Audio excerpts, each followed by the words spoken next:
Hello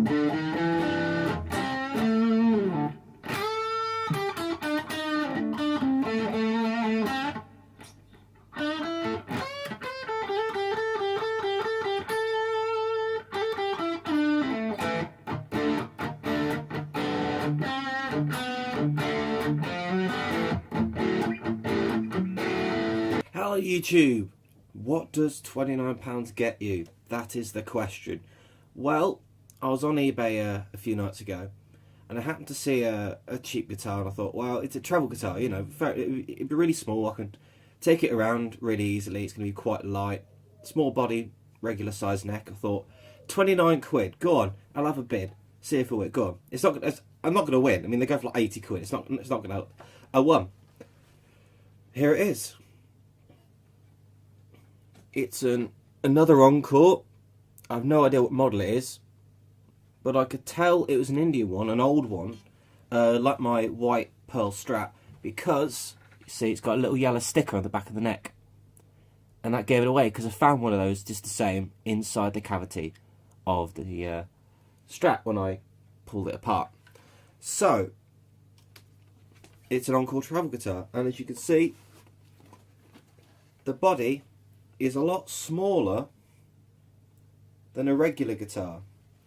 I mean, I say a lot smaller, it's not actually ridiculously small. It still feels pretty much like a normal guitar to play with this up here and everything, but it's like a G&L Rampage, but a really small body. One pickup, which is a humbucker, one volume, one tone. It doesn't coil tap, which makes me a bit sad, because I do like coil taps.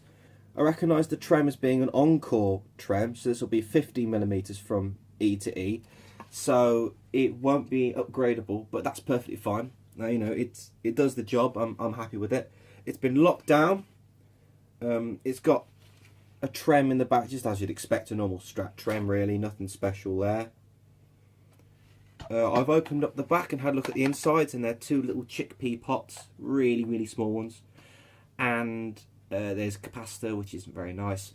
And because I've got a massive box of spares, I've got some stuff here. I've got some Epiphone leftover stuff that aren't not going to win any awards for quality, but this'll do. It'll be a big step up. The roll off on the volume, if I hit at 10 and I go down to 8 and then 7, you'll hear a big roll off. So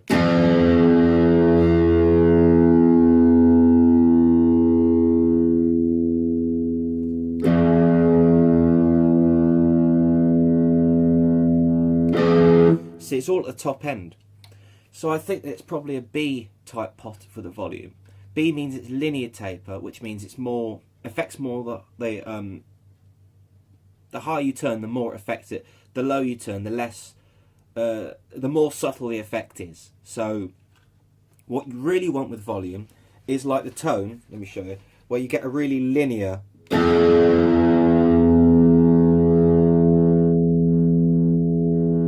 See, it's a more even roll off. So I probably will be swapping out the pots for the Epiphone ones, if nothing else, because the taper's nicer and it's more to my liking. The humbucker is 2 conductor, which means that you can't split it. You can get them converted to 4, but that's a lot of effort, and I want to do everything on this myself. And that's really the fun in this, is I bought this for 29 quid. Can I make this playable, giggable, sound good, whatever, for as little money as I can? And so I've got my Epiphone parts here, just a couple of potentiometers with a capacitor stuck on it, but I'm going to use the orange one in there, which is a V-shade orange drop. The tuners on this are very weird. These are open gear style tuners. I don't know if they're aftermarket or not. I can't see any holes around it, so they might be, but they're not very good, because you're tuning up and it's quite stiff to tune up, and when you try and tune down, there's a lot of play, and I'm afraid they don't hold tune fantastically well. I set this up and I made the action lower, etc., and it plays a lot nicer now, but it's still not 100%.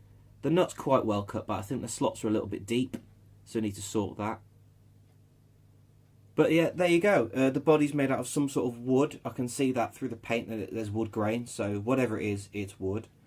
Neck is maple, obviously. Rosewood fingerboard, And that's the spec of this guitar. So let's go on to some sounds. Let's start with some sounds. Just got a volume and a tone, so I'll just be rolling them off intermittently and we'll see what sounds we can get out of it. We'll start on the clean channel.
So onto the gain channel. The gain's very, very low. Just want to see if we can get a nice crunch out of it.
So there you go, this is what I got for £29 on eBay. Can't really complain, the body's in great shape, the neck's in good shape, there's no cracks or anything around the neck pocket. It all seems perfectly reasonable, perfectly stable. The neck's quite a big neck, it's a bit bigger in the hand and it's a bit chunkier than the white Encore Strat I've got. Although I'd say the width of the fretboard is about the same, it's got more a rounded C to it, which I don't find uncomfortable at all. The only real fault with this is the tuners. By fault I mean by design. Because the tuners are rubbish. And there'll be quite a few jump cuts, I'm afraid, because they don't keep tuned very well at all. Also, the nut slots are quite deep. But I think the nut's just old and a bit worn, so it might need replacing at some point. We'll see how we get on. So when I first got this, all I did to it was I intonated it. I stretched out the strings. I put a bit of oil on the back of the tuners here because they're open, so you can do that. And I cleaned the pots because they felt really stiff and goopy to try and turn. So I just popped the knob off, and there, where it spins round, I put a little bit of contact cleaner. Go like that for a couple of seconds just to squiggle it around, and then it cleans it out, and now it runs really nice and smooth. And you can just do it with a little finger, and it's great. So there you have it. Simple but effective. Bit of a rock machine. Encore travel guitar. Thank you very much for watching. Leave any questions in the comments and I'll try to get to them. See you next week. Bye!